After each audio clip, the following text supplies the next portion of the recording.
I'm not one for fairy tales or serendipity. My life's pretty much been about balance sheets, tax codes, and making sure numbers line up just right. Name's Emma, by the way. I've been an accountant for the better part of my adult life, recently turned auditor after a brutal few years hitting the books. That's the thing about me, when I set my sights on something, I get it done. No fluff, no fuss. This story kicks off on an unremarkable Tuesday. I was out hunting for a calculator, not just any calculator, mind you, but one of those fancy ones that can practically do your taxes for you. I found myself at this electronics sale downtown, thinking I'd swoop in and out. That's when the universe decided to throw me a curveball in the form of Alex.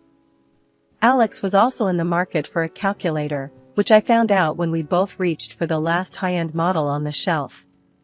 Our hands brushed, and I looked up into the most annoyingly charming face I'd ever seen. He had this cheeky grin like he'd won some sort of prize. "Looks like we've got ourselves a standoff," he said, his voice smooth but edged with amusement. I raised an eyebrow, not in the mood for games. I saw it first.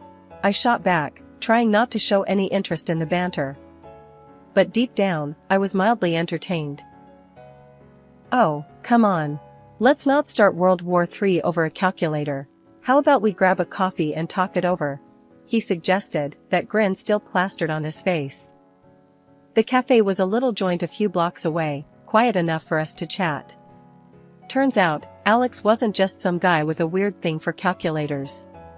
He worked as a production director at his family's company, something to do with manufacturing that was miles away from my world of numbers. "So, you're like, what, a big shot at your company?" I asked, sipping my coffee, trying not to sound too impressed. He laughed, shaking his head. "Hardly. I just try to keep things running smoothly. It's my dad's business, really. I'm just the guy making sure we don't screw it up." The conversation flowed easier than I expected. Alex had a way of making you feel like you were the only two people in the room. He was curious about my work as an accountant, which no one outside of my profession had ever been before. "So you catch people trying to sneak a fast one with their finances?" he asked, intrigued. "Something like that. I make sure everything adds up. And when it doesn't, that's when I really get to work," I explained, warming up to the subject. "It's like being a detective, but for numbers." "Sounds intense. I can barely balance my checkbook without breaking a sweat," he admitted with a chuckle. We talked about everything and nothing, from our worst coffee experiences to the state of the economy. Before we knew it, hours had passed. Alex was easy to talk to, and for the first time in a long while, I felt genuinely relaxed. As the cafe started to hint at closing time, Alex finally broached the subject of the calculator again. "So, about our little standoff earlier," he began, trailing off with a smirk. I laughed, realizing I'd almost forgotten about it. "Keep it. I've got a spare at home anyway," I conceded, feeling unexpectedly generous. "Only if you let me take you out for dinner. Consider it a thank you for the calculator, and for the company today," he countered, his tone hopeful. I hesitated, not used to making spur-of-the-moment decisions like this. But something about Alex made me want to throw caution to the wind, just this once. "Deal. But if you're late, I'm taking the calculator back," I joked, fully aware I was stepping into uncharted territory. Life after meeting Alex took a turn for the unexpected. Our coffee dates turned into dinner dates, and before I knew it, I was deeply entangled in a world far removed from my spreadsheets and financial reports. It wasn't just about numbers anymore, it was about us, building something together. One evening, Alex and I were lounging on my couch, a mess of Chinese takeout containers between us. We'd been seeing each other for a solid few months by then, and everything felt right. Comfortable, even. "So, Emma," Alex began, his tone a bit more serious than the casual banter we'd been sharing. "I've been thinking." I eyed him suspiciously, a half-eaten spring roll, paused, mid-air. "Thinking can be dangerous. What's up?" He chuckled, reaching for my hand. "Dangerous, huh? Well, I was thinking about us. About how good this feels. I don't want to scare you off, but I really see this going somewhere.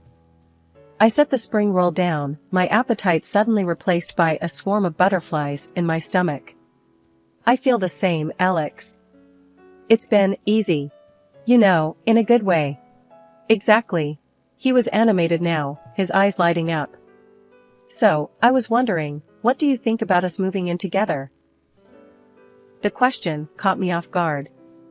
Moving in together was a big step, a leap into a future I hadn't allowed myself to fully imagine yet. But looking into Alex's hopeful eyes, I couldn't find a single reason to say no. I think I'd like that, I replied, my voice steady despite the whirlwind of emotions inside me. Alex's grin could have lit up the room. Yeah? Yeah, I confirmed, my own smile mirroring his. Meeting Alex's family was the next natural step. His father, a self-made man with a firm handshake and a gaze that could either warm you up or freeze you out, welcomed me with surprising warmth. Emma, Alex hasn't stopped talking about you. Glad to finally meet the woman who's stolen his heart. His words were straightforward, no fluff, kinda like me. But it was Sarah, Alex's sister, who was a tougher nut to crack. As head of the purchasing department in their company, she eyed me like I was a column of numbers that didn't add up. So, an auditor, huh? Bet you're good at spotting any funny business. Her tone was loaded, like she was testing me. I do my best, I replied, keeping it cool, but friendly. I wasn't there to audit them, after all, just trying to make nice with the family. The wedding was nothing extravagant, just close friends and family. Alex and I weren't about the flash, we preferred something that felt more us. It was perfect, a testament to what we had together, solid and real without the need for show. 6 months into our marriage, I found out I was pregnant. Telling Alex was a moment I'll never forget. His face lit up like a kid on Christmas morning, and he scooped me up in his arms, spinning me around. We're going to be parents, Em. Can you believe it? We were over the moon, but sharing it with his family? We decided to break the news over dinner at his dad's place, the same house where I first met the old man and Sarah, who always looked at me like I was a puzzle she couldn't quite solve. The table was set like we were royalty, and his dad, Mr. Thompson, was in high spirits, probably because he thought this was just another casual family dinner. Little did he know. So, Emma, Alex tells me you're settling in just fine at the new place. That true? Mr. Thompson asked, passing me the potatoes. Yeah, it's been great. Feels like home already, I replied, trying to sound as relaxed as possible, despite the butterflies doing somersaults in my stomach.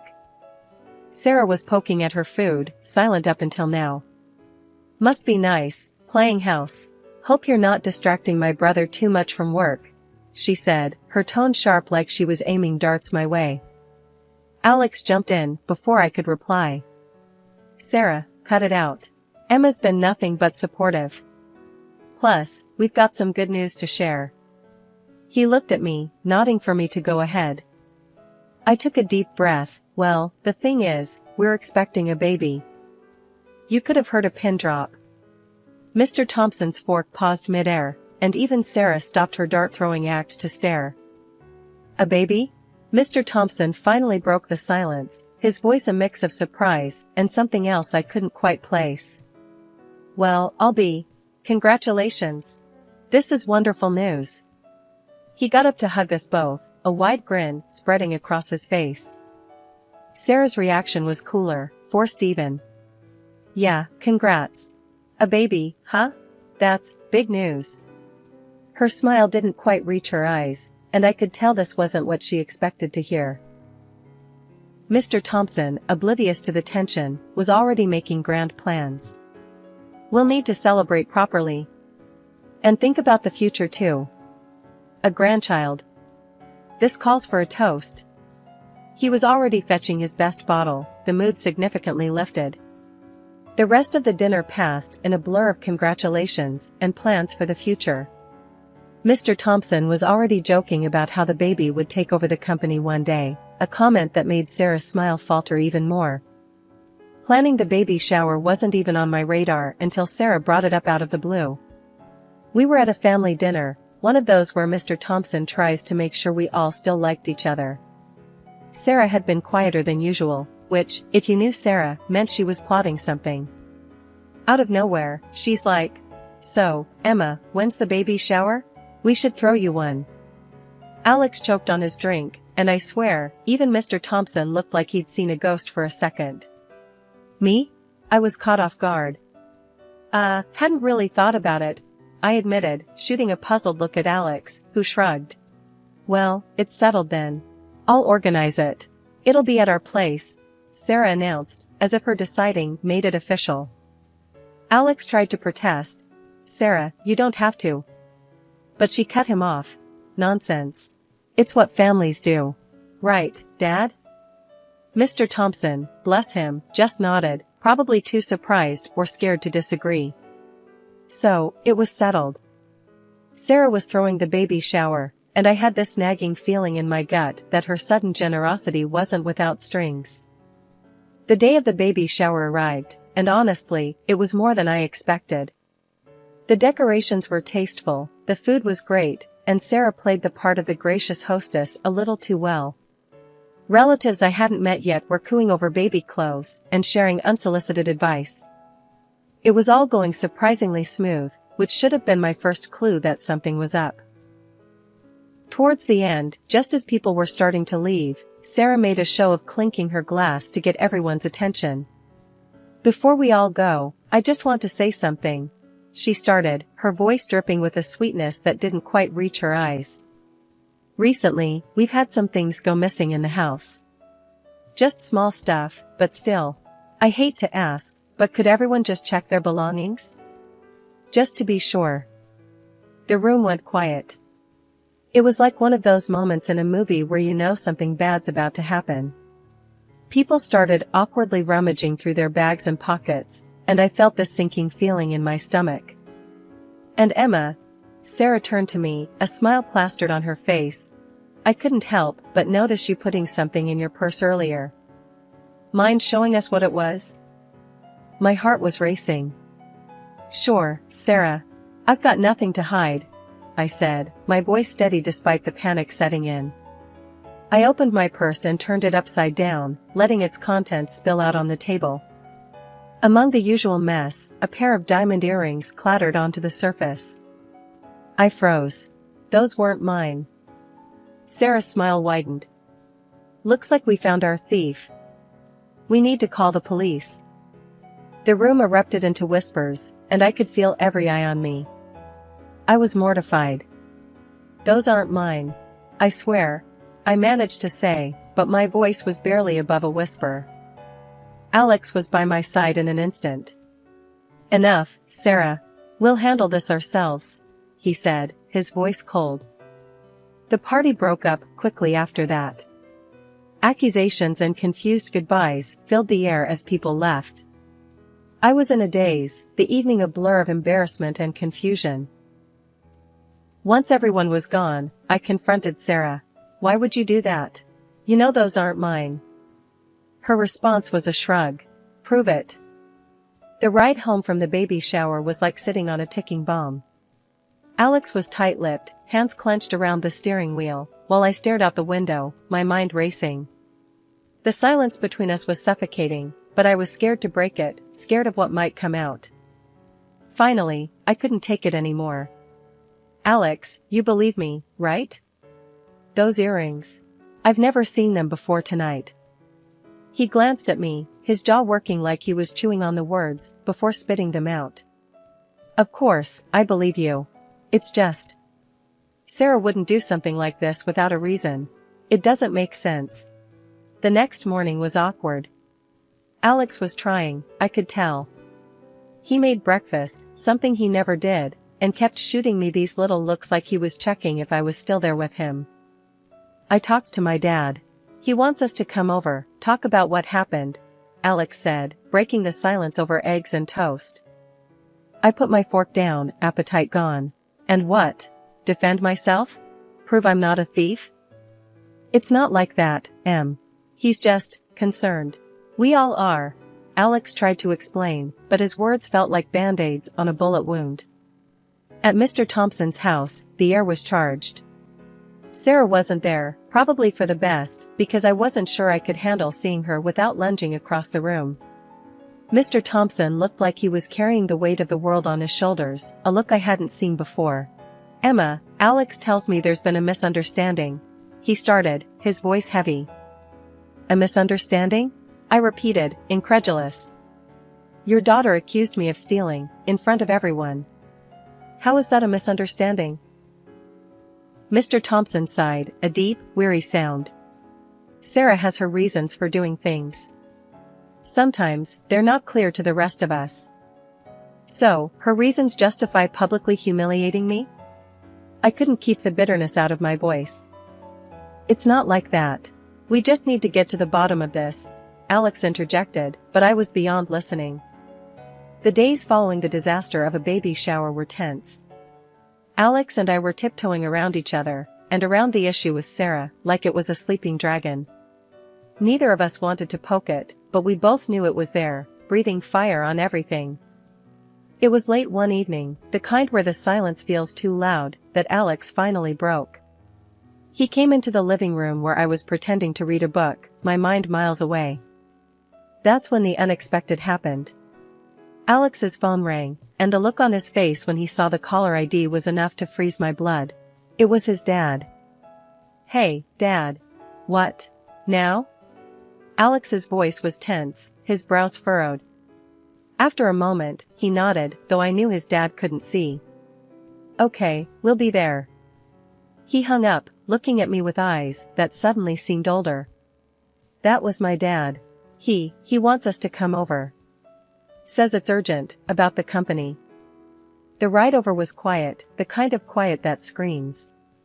When we got there, Mr. Thompson was waiting, looking like he'd aged 10 years in the last week. He didn't waste time on pleasantries. "Thank you for coming. We have a situation," he began, voice grave. "What kind of situation?" Alex asked, straight to the point. "It's the company.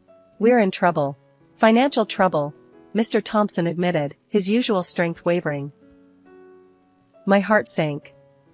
What happened? I couldn't help but ask, the auditor in me needing to know.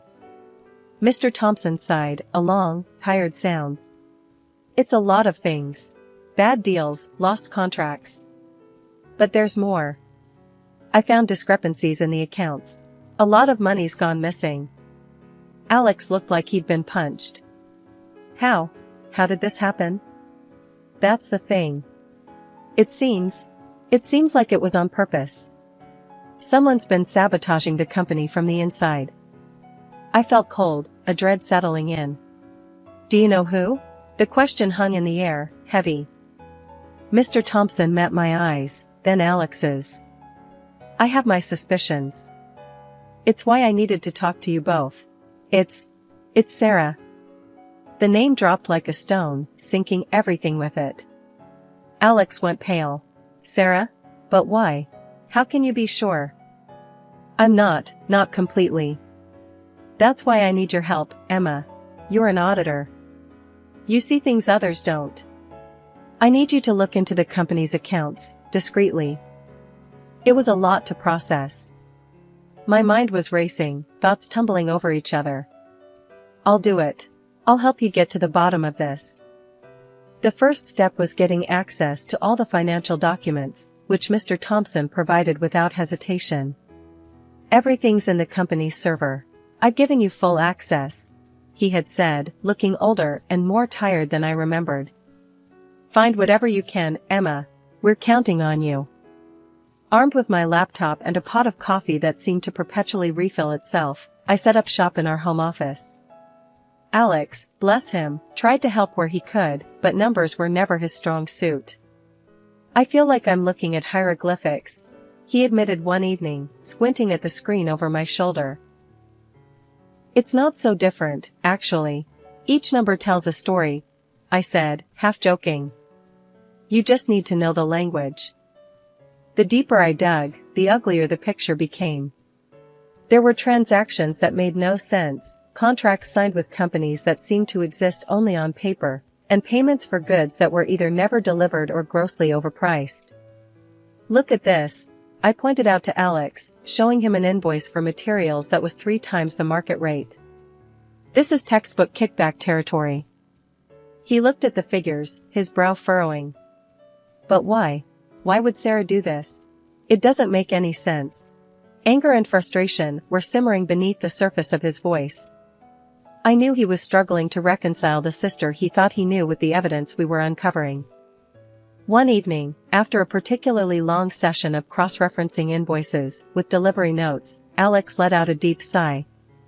"We're going to have to confront her, aren't we?" I closed my laptop, the weight of his words settling between us. "Yeah, but not yet. We need irrefutable proof first. We can't accuse her based on suspicion alone."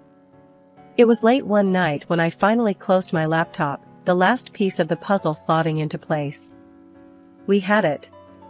Proof that Sarah had been embezzling from the company, signing off on deals that benefited her personally at the expense of the company's health.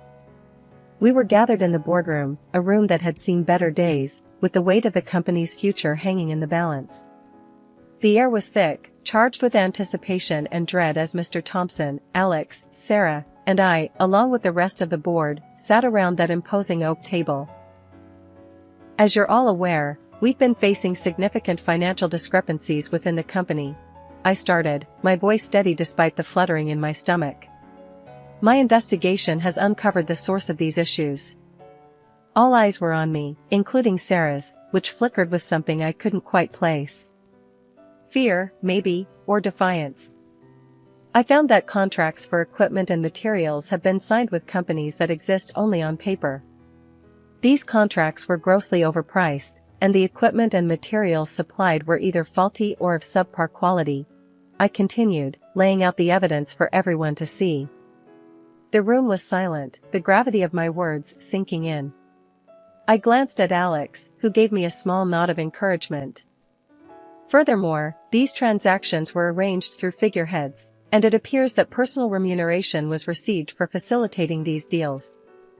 The total damage to the company amounts to more than $3 million, not to mention the severe impact on our reputation and the quality of our products.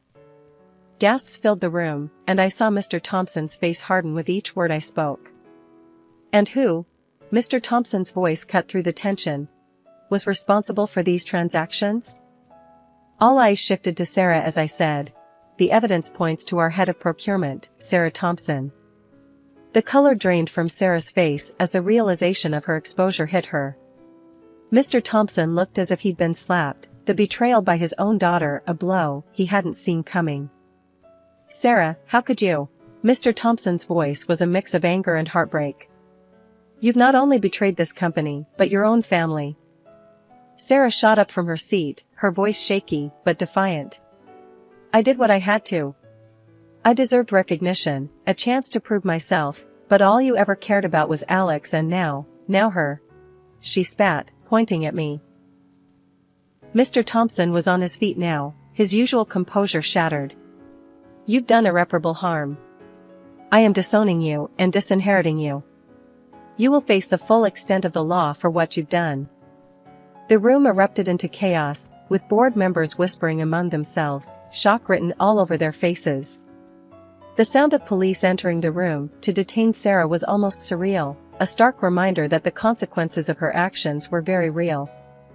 After the storm had passed, and Sarah had been taken away, Mr. Thompson turned to me, his eyes softening. "Emma, you have done this company, and this family, a great service. You've shown a strength and integrity that is rare. Thank you." After all the dust settled and Sarah faced the music, getting slapped with an 8-year sentence, things started to shift for us. Not only did she have to cough up a chunk of change to the company for all the mess she caused, but she also had to pay me directly. Yeah, for that stunt she pulled with the earrings, trying to paint me as a thief. In the midst of all this chaos, life threw us a beautiful curveball. I gave birth to our little bundle of joy, a healthy baby who brought so much light into our lives. It was like, amidst the storm, we found our sunshine. And let me tell you, this kid has a special bond with their granddad. Whenever we visit Mr. Thompson, it's heart-melting to see them together. The old man's face lights up in a way I've never seen before. It's pure love, no two ways about it. Amidst adjusting to new motherhood and all, I took a giant leap, started my own auditing firm. Yeah, took all that mess and turned it into a mission. Now, I'm out here helping folks straighten out their books, catching mistakes, and stopping fraud before it can even start. It's tough work, but someone's gotta do it. Plus, having gone through what we did with the family company, I've got a personal score to settle with any sort of financial foul play.